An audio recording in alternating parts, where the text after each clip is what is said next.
You are walking down an ordinary street on an ordinary day when it hits you, that uncanny sensation that you have lived this exact moment before. The cafe on your left, the pattern of clouds overhead, even the distant sound of a car horn seems eerily, impossibly familiar. Yet you know with absolute certainty you have never been here before. Your heart rate quickens slightly. Time seems to compress.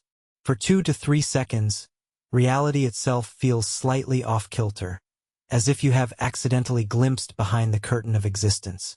This is déjà vu, French for already seen, and approximately 60 to 70% of people experience it at least once in their lifetimes. Some researchers suggest the true number approaches 100%, with many people simply forgetting these fleeting episodes. But what exactly is happening during these strange moments when present experience collides with a phantom sense of familiarity? Is it merely a neural hiccup, a momentary cross-wiring in our memory systems, or could it be something far more profound? The modern scientific understanding of déjà vu began in 1876 when French psychic researcher Émile Boirac first coined the term in a letter to the editor of Revue Philosophique. He described it as the illusion of remembering scenes and events when they are experienced for the first time. But humans have puzzled over this phenomenon for millennia, attributing it to everything from reincarnation to prophecy to messages from parallel universes.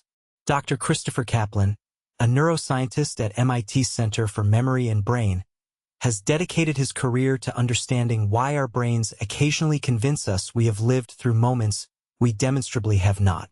What makes déjà vu so fascinating from a research perspective, Dr. Kaplan explains, is that it exists at the intersection of memory, perception, and consciousness itself.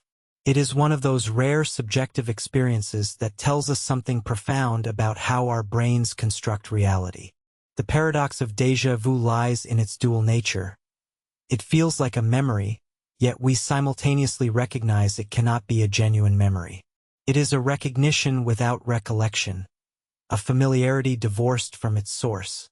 This contradiction provides a unique window into the normally invisible processes that allow us to distinguish between past and present, real and imagined. What if these strange moments of recognition are not glitches at all, but rather brief glimpses into the actual mechanics of how our brains process reality? What if déjà vu momentarily reveals something about consciousness that normally remains hidden beneath the surface of awareness? To understand why déjà vu happens, we must first understand how our brains construct our experience of the present moment. Contrary to intuition, what we perceive as now is not a direct, unfiltered experience of reality, but rather a carefully edited simulation, assembled from various neural processes operating at different speeds and timescales. When light enters your eyes, sound waves vibrate your eardrums, or your fingers touch a surface, these sensory inputs must travel along neural pathways, undergo processing through multiple brain regions, and ultimately be integrated into your conscious experience. This process is not instantaneous. Visual information takes roughly 80 milliseconds to reach visual cortex. Auditory information requires about 30 milliseconds. Touch signals from your feet can take up to 40 milliseconds to reach your brain. Your brain faces an impossible challenge, explains Dr. Karen Olson, cognitive neuroscientist at Stanford University. Different sensory signals arrive at different times, yet somehow you experience a unified, coherent moment rather than a fragmented cascade of sensations. This temporal binding problem is one of neuroscience's most fascinating puzzles. The solution your brain employs is both elegant and slightly unsettling. It waits. Rather than processing each sensory input the instant it arrives, your brain gathers information across a temporal window of roughly 80 to 150 milliseconds, then retroactively creates the sensation that everything happened simultaneously. In other words, your experience of now is actually a carefully constructed memory of what happened fractions of a second ago. This means consciousness itself operates with a slight delay, what philosopher Daniel Dennett calls the multiple drafts model of consciousness. Your brain creates multiple interpretations of incoming data, continuously revising them until settling on the most coherent narrative to present to consciousness. We live in the past, Dr. Olson notes with a smile. Not by much, just milliseconds. But it is profound to realize that what we experience as the immediate present is actually a very recent memory that has been processed, integrated, and presented to consciousness. This processing delay explains many visual illusions and sensory quirks, but more importantly, it reveals something fundamental about consciousness. Our experience of reality is not direct perception but rather a controlled hallucination, a best-guess model of the world constructed by predictive mechanisms in our brains. The neuroscientist Anil Seth summarizes this view. We do not passively perceive our surroundings. We actively generate our experience of reality. Our brains are essentially prediction machines, constantly forecasting what sensory inputs should arrive next based on prior experiences and built-in expectations. Most of the time, these predictions align perfectly with actual sensory data.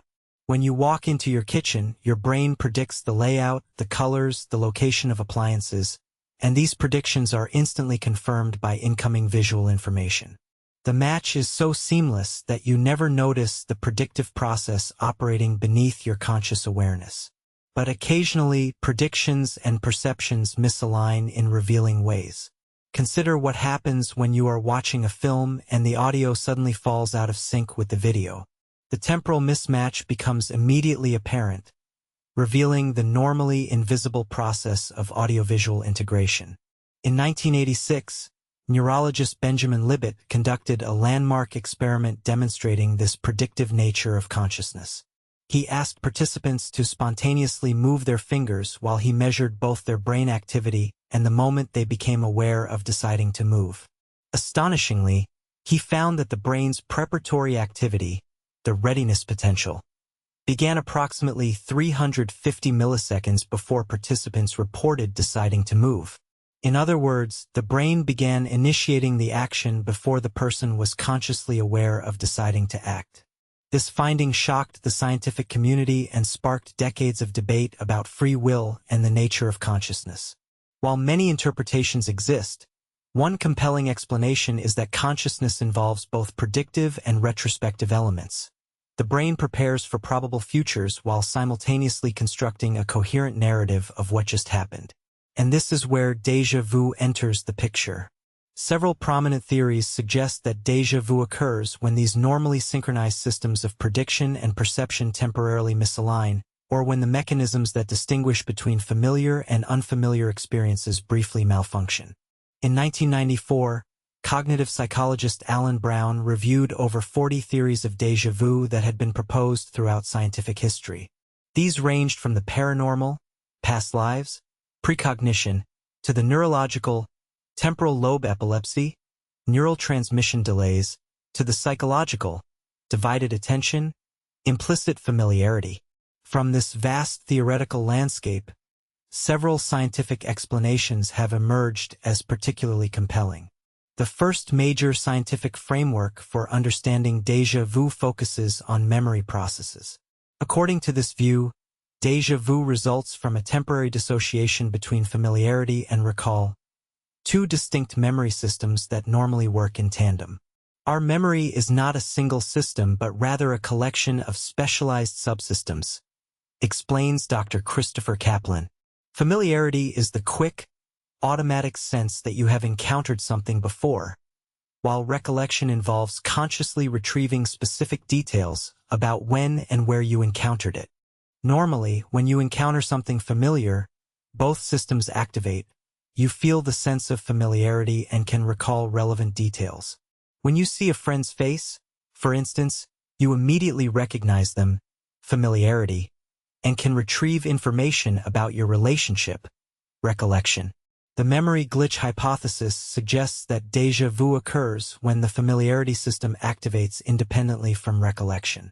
Your brain signals this is familiar, while the recollection system correctly reports no actual memory exists. The result is cognitive dissonance, the unsettling feeling of recognizing something you have never experienced. In 2012, A team at Colorado State University tested this hypothesis by creating artificial déjà vu experiences in the laboratory. They showed participants lists of related words like bed, rest, awake, and tired, but deliberately omitted a critical related word, sleep. When later asked if they had seen sleep on the list, many participants reported not only that they had seen it, but that they experienced déjà vu while seeing it. The researchers concluded that the related words had primed the concept of sleep, activating the brain's familiarity response without creating an actual memory of seeing the word. This laboratory-induced déjà vu supported the notion that the phenomenon stems from familiarity without recollection. Further evidence comes from patients with certain forms of epilepsy, particularly those with seizure foci in the temporal lobes, brain regions crucial for memory processing. These patients frequently report intense déjà vu episodes immediately before seizures, suggesting the phenomenon may indeed relate to temporary memory system disruptions. In 2016, neuroscientist Akira O'Connor at the University of St. Andrews used functional magnetic resonance imaging, fMRI, to observe brain activity during experimentally induced déjà vu rather than seeing activation in the hippocampus, the brain region most associated with memory formation. O'Connor's team observed increased activity in frontal regions associated with decision-making and conflict resolution. This suggested déjà vu might represent not just a memory error but the brain's detection and response to that error. What we found was fascinating, O'Connor reported. The brain areas active during déjà vu are the same regions that light up when we are checking our memories for mistakes or inconsistencies. This suggests déjà vu might actually be a positive sign, evidence of your brain's error-checking systems working effectively. But this memory-based explanation, while supported by substantial evidence, does not account for all aspects of déjà vu. If it were solely a memory glitch, why would déjà vu often feel so profound and meaningful to those experiencing it? Why would it frequently be accompanied by a sense that one can predict what will happen next? And why would it occur more often in certain situations, when we are fatigued, under stress, or in new environments? To answer these questions, researchers began exploring a more holistic explanation that incorporates not just memory but the brain's fundamental predictive mechanisms. Imagine walking through an unfamiliar city while navigating with your phone. As you turn a corner, you glimpse a distinctive fountain in a plaza that seems oddly familiar. For a brief moment, déjà vu washes over you. Later, you realize you had previously seen that exact fountain in the background of a friend's vacation photo. This scenario illustrates what neuroscientists call source monitoring errors, mistakes in attributing the source of familiarity. The fountain felt familiar, but your brain could not immediately connect that familiarity to the actual memory source. Building on this concept, the prediction error theory proposes that déjà vu occurs when your brain's predictive systems momentarily misalign with perceptual systems.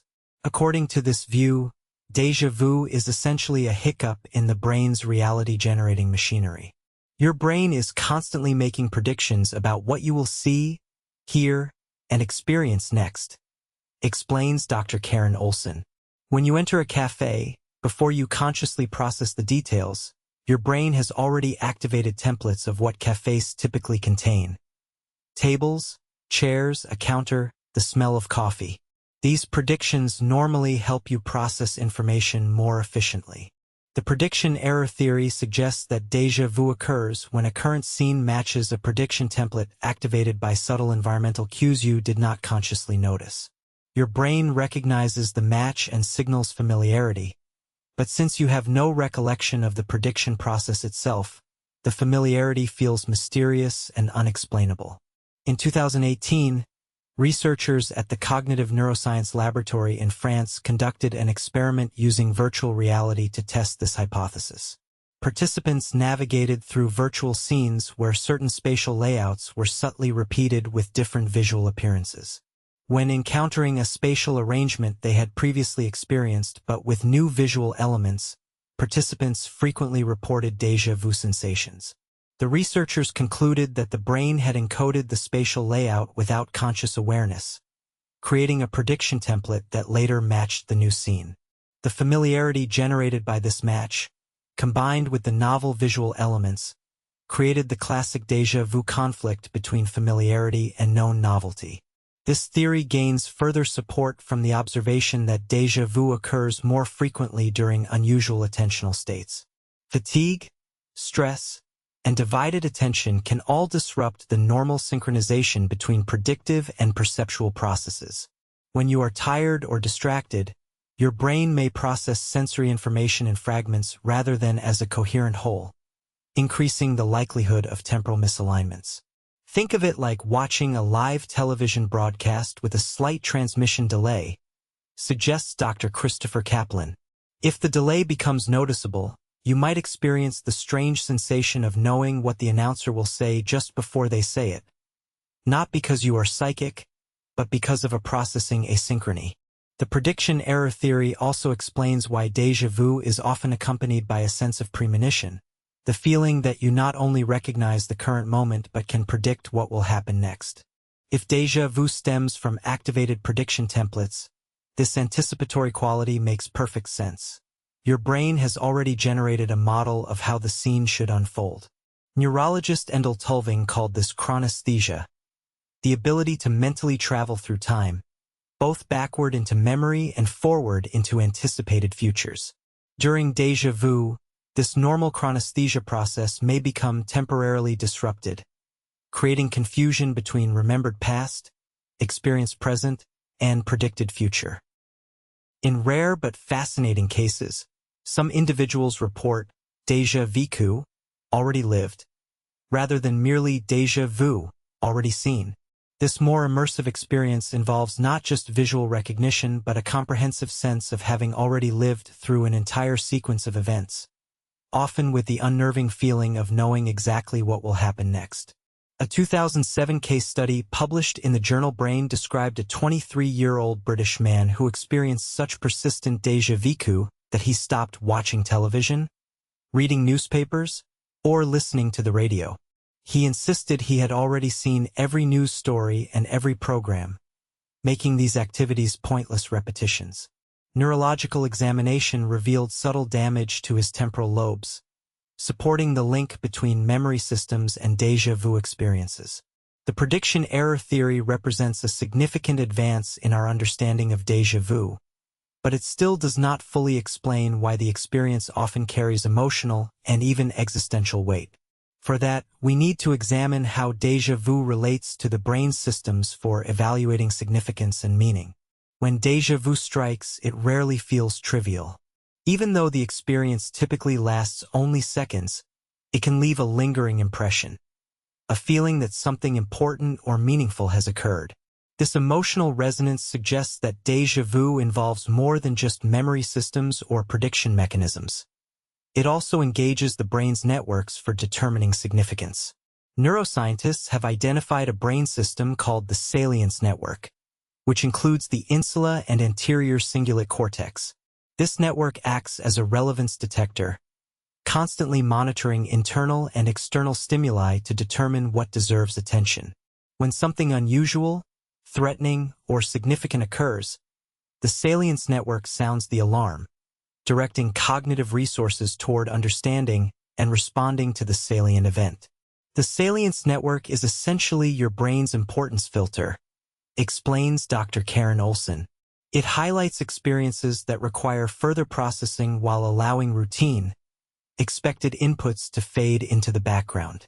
This is why you do not notice the constant pressure of your clothes against your skin until I mention it, but you immediately notice when someone calls your name in a crowded room. Research using functional neuroimaging has shown that the salience network activates strongly during déjà vu episodes. This activation makes evolutionary sense. If your familiarity and novelty systems are sending contradictory signals, this represents an information processing conflict that requires resolution, precisely the type of anomaly the salience network evolved to detect. The salience network's involvement explains why déjà vu captures our attention so completely and why it often feels meaningful rather than merely strange. When this network activates, It not only directs attention but also triggers emotional and physiological responses. Slight increases in heart rate, pupil dilation, and skin conductance that signal this is important. In 2020, researchers at the University of Cambridge measured these physiological markers during laboratory-induced déjà vu and found significant autonomic nervous system activation, similar to what occurs during mild threat detection. This physiological arousal contributes to the memorable, significant quality of déjà vu experiences. But the story grows even more fascinating when we consider what happens after the salience network flags déjà vu as important. The brain's meaning-making systems engage to explain the experience. Humans are fundamentally sense-making creatures. When confronted with ambiguity or inconsistency, our brains work tirelessly to construct explanations and narratives that resolve the cognitive dissonance.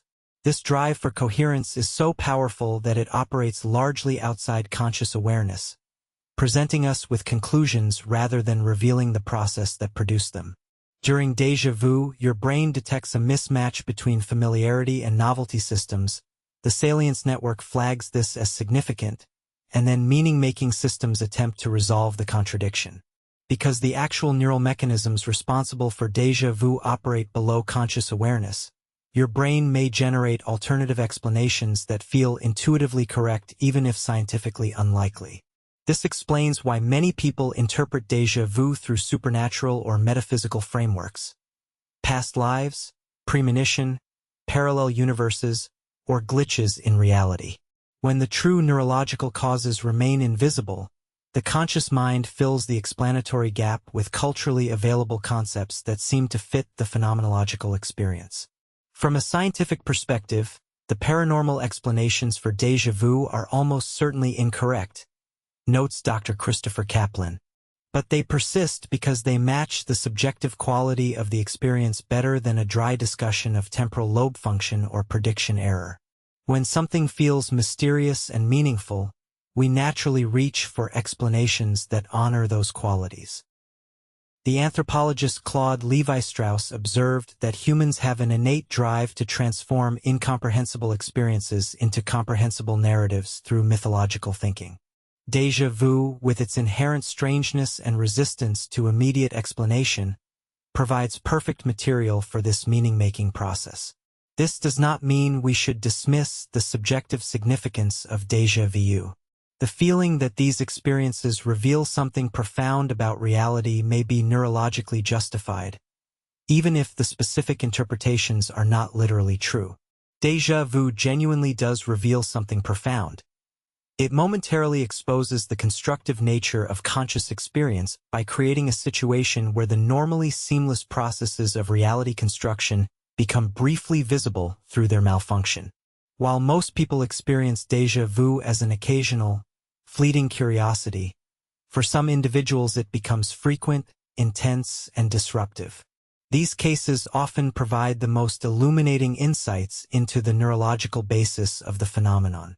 Temporal lobe epilepsy, TLE, represents the clearest link between déjà vu and specific brain activity.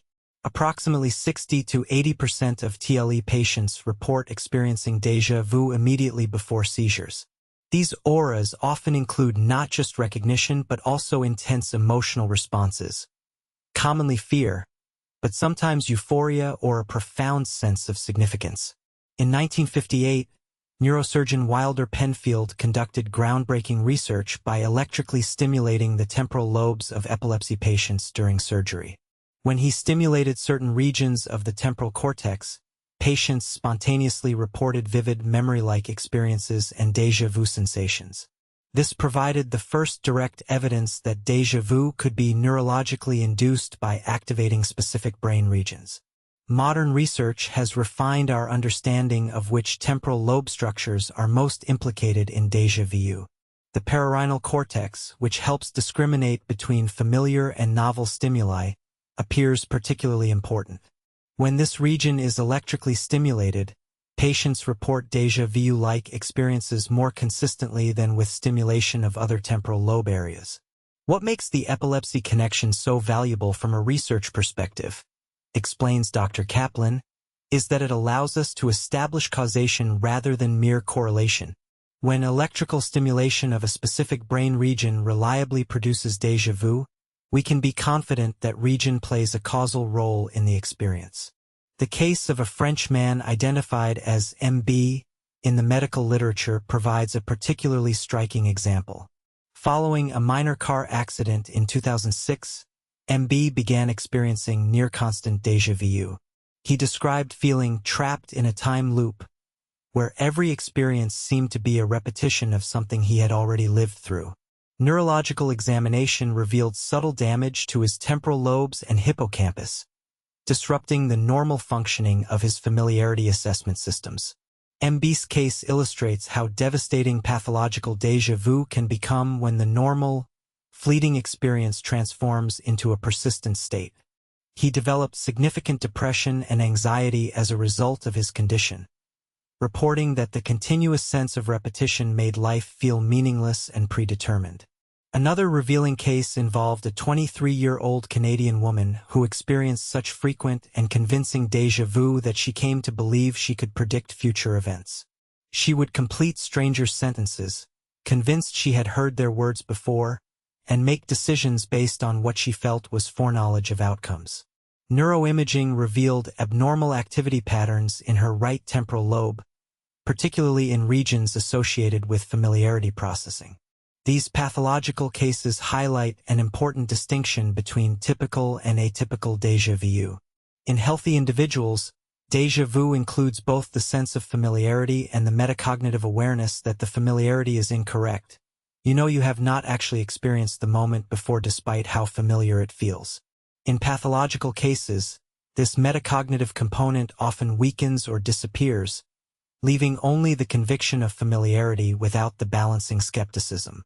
Research on pathological déjà vu also reveals interesting connections to other memory and perception disorders.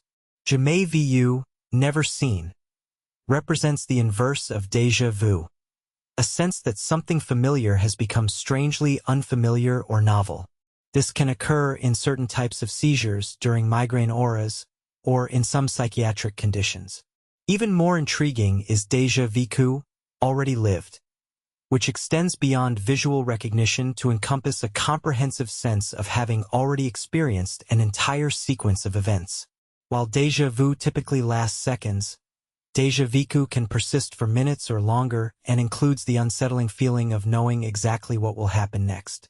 In 2010, cognitive neuropsychologists Chris Moulon and Conway published a case series of elderly patients who experienced such convincing déjà vécu that they stopped watching television or reading newspapers, insisting they had seen the programs and read the articles before, even when covering current events that could not possibly have been previously experienced.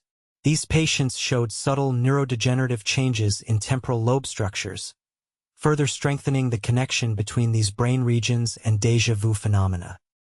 The study of these pathological cases does more than just confirm the neurological basis of déjà vu. It also highlights how critical our memory systems are to our sense of being situated in time. When these systems malfunction, the very fabric of subjective experience, our sense of past, present, and future, can unravel in profoundly disorienting ways. Beyond the structural and functional brain systems involved in déjà vu, research has increasingly focused on the neurochemical mechanisms underlying the experience. These chemical processes may explain why déjà vu occurs more frequently in certain states and conditions.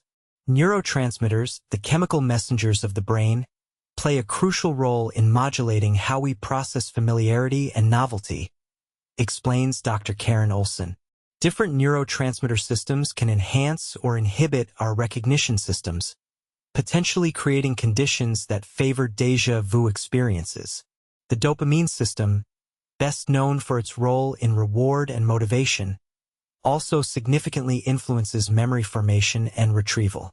Dopamine helps tag experiences as salient and worth remembering, while also playing a role in the familiarity assessment process. Certain dopaminergic drugs can increase déjà vu experiences, suggesting this neurotransmitter system may be directly involved in generating the phenomenon. In 2006, A team at the University of Leeds reported a case study of a healthy 39-year-old man who began experiencing frequent, intense déjà vu episodes after being prescribed amantadine, a drug that increases dopamine levels in the brain. The episodes ceased when the medication was discontinued, providing strong evidence for dopamine's role in déjà vu.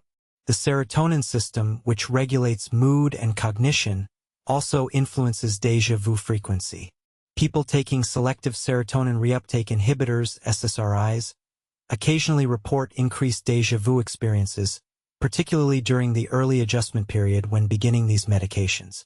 Perhaps most telling is the effect of glutamate, the brain's primary excitatory neurotransmitter. Drugs that alter glutamate function, such as ketamine and phencyclidine, PCP, frequently induce déjà vu and related phenomena. These substances affect NMDA receptors, which play a critical role in memory formation and synaptic plasticity, further supporting the connection between memory processes and déjà vu. The stress hormone cortisol presents another fascinating neurochemical link. Under stress, cortisol levels rise, affecting hippocampal function and memory processing.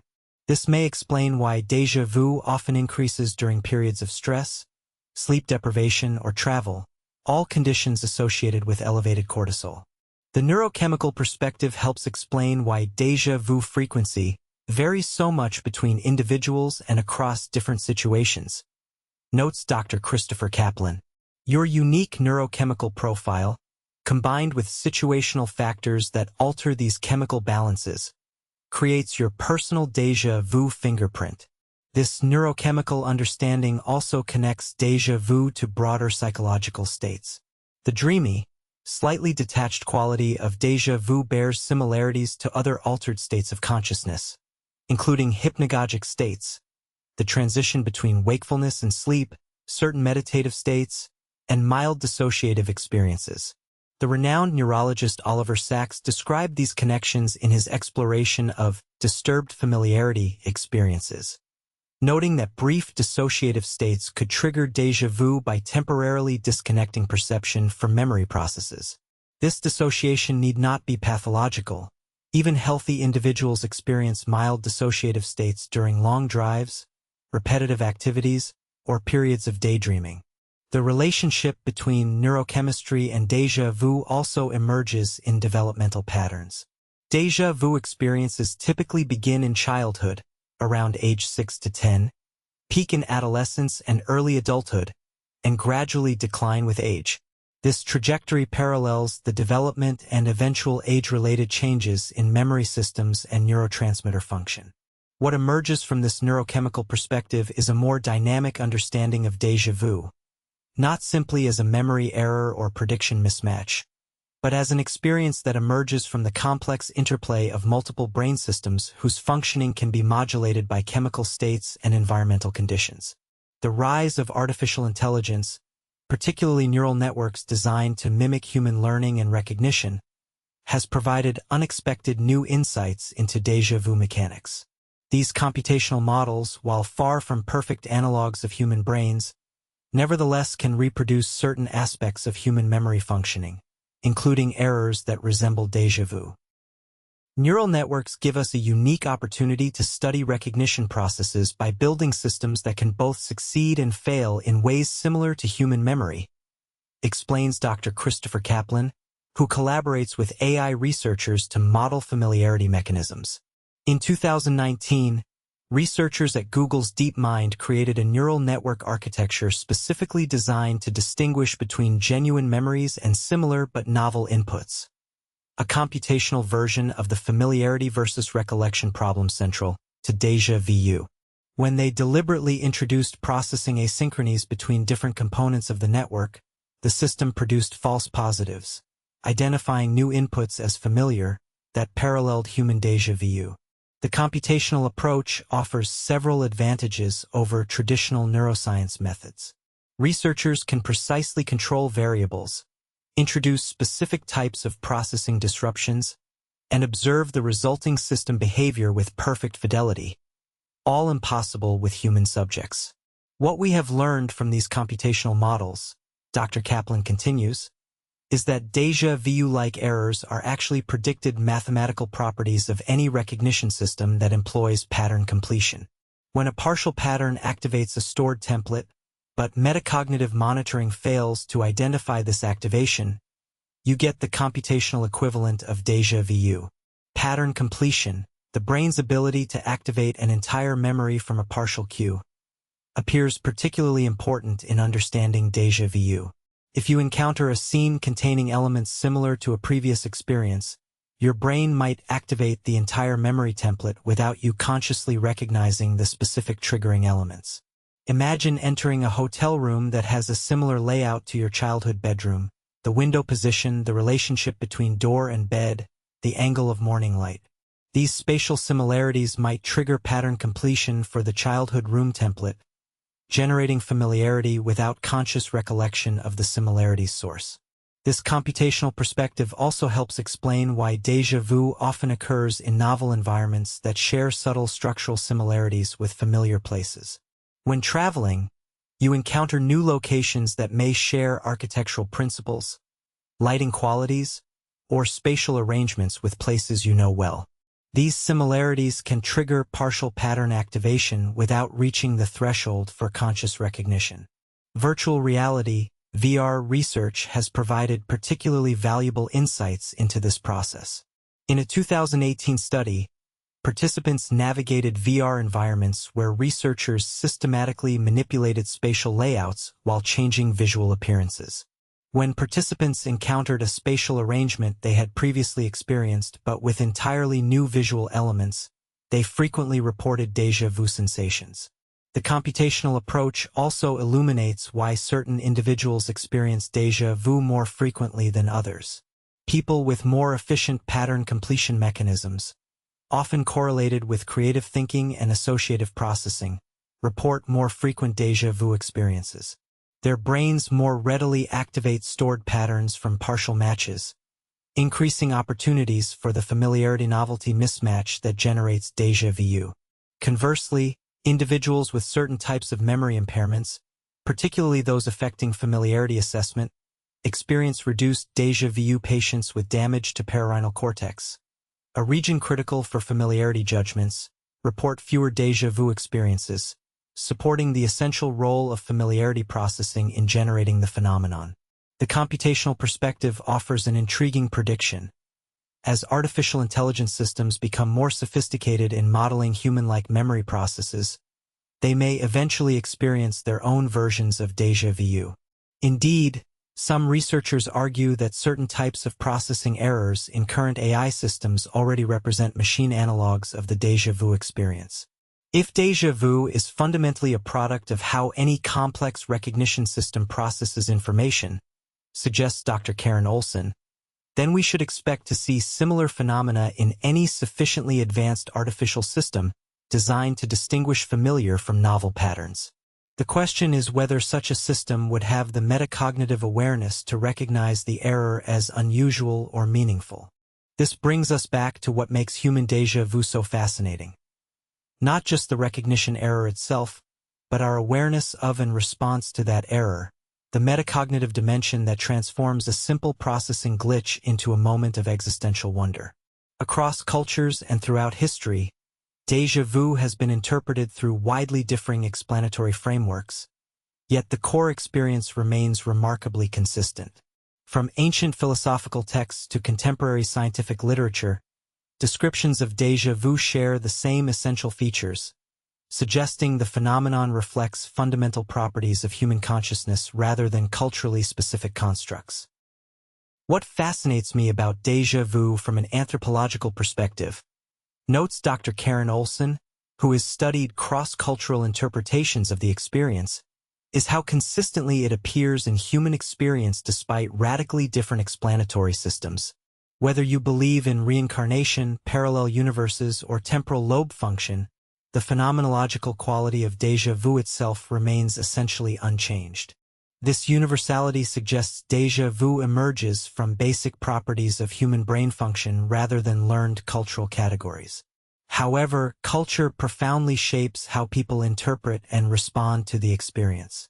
In Hindu and Buddhist traditions, Déjà vu often connects to concepts of reincarnation, interpreted as fragmentary memories from past lives briefly surfacing in present consciousness. The 14th Dalai Lama has discussed déjà vu as potentially reflecting imprints from previous existences, while acknowledging that scientific explanations may also apply.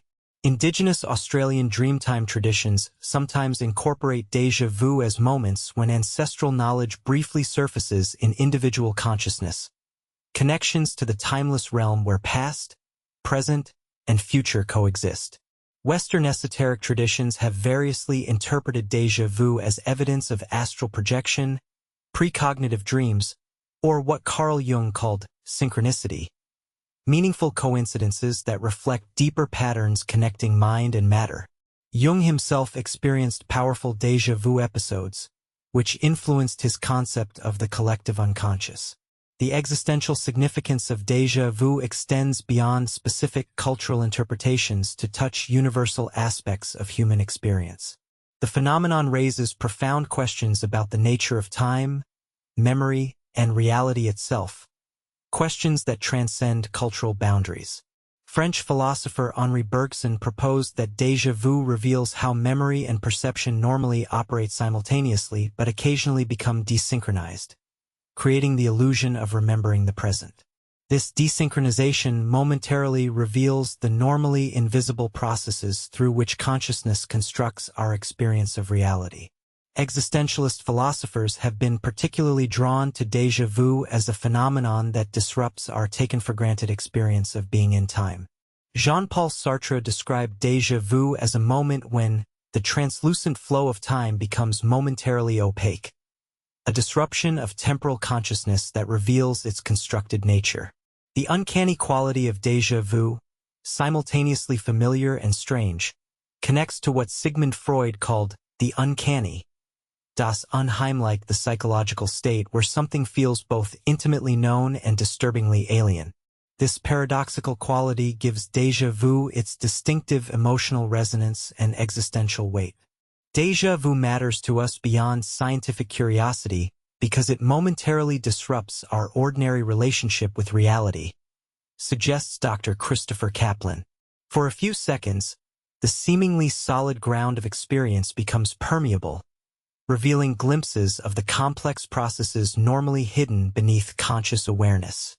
This disruptive quality explains why déjà vu often triggers philosophical reflection.